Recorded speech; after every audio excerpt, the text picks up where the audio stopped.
There are so many pieces to this water-fed brush, so here is a quick how-to guide on how to get it set up. First, you're going to install the internal hose. Grab the hose threading kit, extend out that first part of the pole, insert the weighted guide wire into the oval opening. Then tilt the pole so that it slides down. Make sure you hold on to the other end of the string so you don't lose it. Next, securely attach the guide wire to the water hose. Then pull the guide wire from the top of the pole until the hose comes out through the oval opening.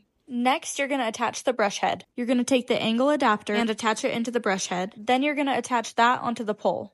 After you've got that twisted on, you're going to connect the internal water hose to the brush jets using the provided connectors. Make sure that all the connections are secure. It's optional, but you can angle the brush head using that angle adapter. Also optional is the additional 10-foot hose that you can use for extra length. Then choose what cleaning option you want. For maximum cleaning, you're going to want to use both the water and the soap dispensers, and you'll just assemble it using this configuration.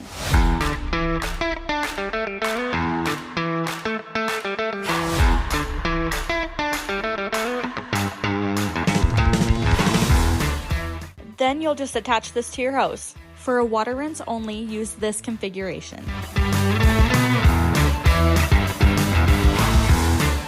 And again, just attach to your hose. For the soaping function, use this configuration.